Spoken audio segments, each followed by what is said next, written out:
Russia has made an agreement with North Korea, has gathered their troops, have moved them, have trained them, and they are ready to fight. And from our allies, we still hear the hesitance to get us what we really, really need. Ukraine now, and there is new evidence suggesting that Russia is intentionally targeting Ukrainian civilians with drones.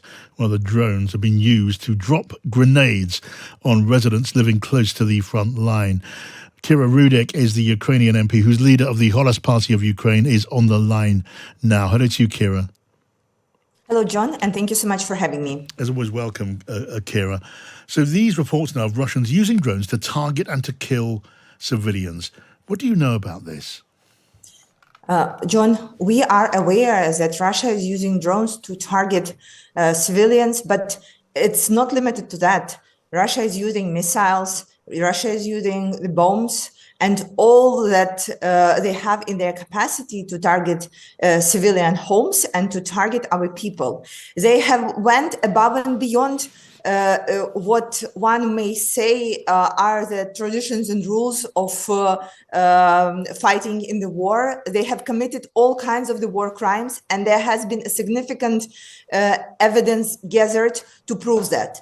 Even based on my personal experience, John, you know that this year on January 2nd, there was a missile hit near the home where I live. It was a Kinjal missile. It destroyed the homes of 200 families and it killed at least 5 people. It destroyed my home as well. And I can assure you, where it hit or anywhere around, there was not a single military building or setup. Yeah. And we know that the missile was targeted where it did, to create a terror, to bring the despair into Ukrainian people. As of right now, the majority of our energy system has been destroyed. It is always also targeting civilian population, because Putin is trying to use winter as a weapon, same way as they were trying to use different other options as weapons against civilian population in Ukraine. Yeah, so these weapons are being used then as a weapon of terror. Now, clearly the use of missiles against clearly civilian targets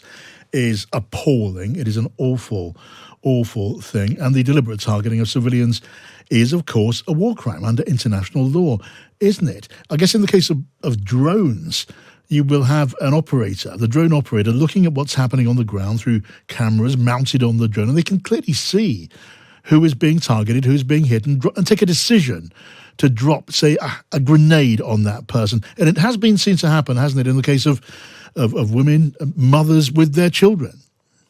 Mothers and children, and also journalists. I want to remind you how this year there was a missile hit on Children's Hospital in the center of Kyiv. There were no military buildings nearby. So it was somebody, same as a drone operator, who hit women and children looking through the camera. Same way, somebody targeted a missile at the Children's Hospital, where the children with the worst cases of cancer are being treated from anywhere in Ukraine. And this is why when we hear only condemnation, or when we hear only the words of support from different leaders of the countries, we are very concerned and we are asking for actions. Yes. We are not talking about democratic countries right now, because the United Kingdom, United States, EU countries have been so supportive. We are talking about the global south. We are talking about India. We're talking about China, about Brazil, many others. We are saying, look, these war crimes are happening every single day. It's basically no guarantee for any Ukrainian that when you go to bed in the evening, you will wake up in the morning because of the constant attacks. Yes. And this is why we are calling not only for supporting us with the weapons, we are saying that we want the justice, and we want to bring all the war criminals who were targeting deliberately and killing people, same as the murderer would do, to get them to the prosecution and to get them to the justice. And you are, Kira, aren't you? You're keeping a record of these crimes, which, you know, clearly are crimes, for use at some future point. When it came to a case at the International Criminal Court, for example, you've got a file of evidence keeping a log of what's been going on. That's true. And it's not going to happen in some nearest future. It's already happening. The war in Ukraine is very different because we are able in real time to collect the information and to get the real proofs with the names and the last names and the confirmations and the videos and documents that we are able to present to the International Criminal Court right now.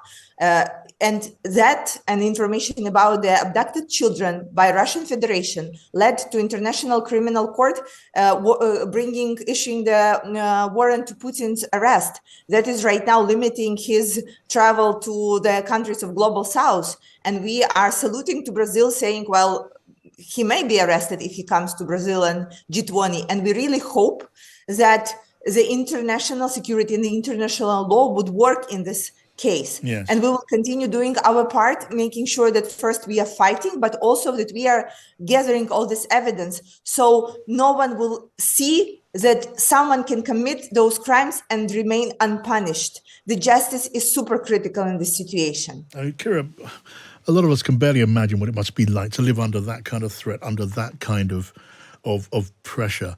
What can you tell me about the effect that this war so far, with all of its awful, awful features, is having on the morale of people there in Ukraine? I've seen so many reports now that it's harder now to find recruits for the front line to reinforce troops. Ukrainian troops have been fighting there for so long that it's been necessary to catch some of those, avoiding the draft, picking them up on the streets. Can you tell me anything more about that? The main reason that we are getting from the people whom we are trying to get as recruits and who are denying to join the army is that they are afraid of facing our enemy empty-handed. And I'm so sorry to be saying this, but our president just recently announced that only 10% of the promised support of the United States since the beginning of this year arrived. So I totally understand how people are feeling when they know that they will be sitting in the trench, helpless, just waiting for the aid that may never arrive. This is why we keep urging our partners to deliver on the promises in time, because at some point we just may not be there. And we still have people who are fighting. We still have many people who are ready to fight. Like Ukrainian army is like around 1 million people right now. And we will continue fighting, but please give us the means to do that effectively and efficiently. The ammunition that would go into the weapons and the air defense system to protect our people who are sleeping in their beds. Yes. I mean, Kira, I see that President Zelensky is concerned that maybe your friends in the West, your fellow supporters in the West, are not paying enough attention to the arrival of North Korean troops to reinforce Russians in this war. Do you share that worry? Yes, I am, John. I'm sharing this because what we have heard from our allies is that they are concerned, but we haven't seen any real steps taken. And it seems that Russia is playing the first hand here. So they are doing something, they are terrorizing us this or the other way, and then the West reacts. And I think to win the war, it needs to be the other way. And our allies with ourselves, we need to start playing the hand number one and make Russia react. Because right now we have been begging for this allowance to use Western weapons to shoot inside Russia for a very long time. And there has not been a decision on this. Meanwhile, Russia has made an agreement with North Korea, has gathered their troops, have moved them, have trained them, and they are ready to fight. And from our allies, we still hear the hesitance to get us what we really, really need. Look, John, we have proved by actions of our army how effective and efficient we can be if we have enough of the means to fight, right? I don't think anybody is concerned about that. So then the question is, what's the holdoff? Is it political, like in the United States, because everybody's concentrated on the election, or is it bureaucratic, or is it logistical?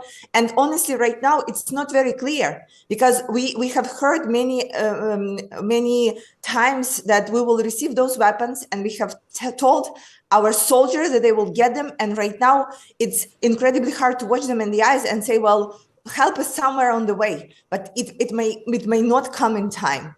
And it is incredibly painful. And this is why we are urging our allies, saying, look, they are already getting their allies together into the war, into the fighting, escalating to the point that the West never was able to escalate. So just give us the way that we can finish this. Give us ability to end the war and win the war. Right, Kira, we're thinking of you and we wish you well.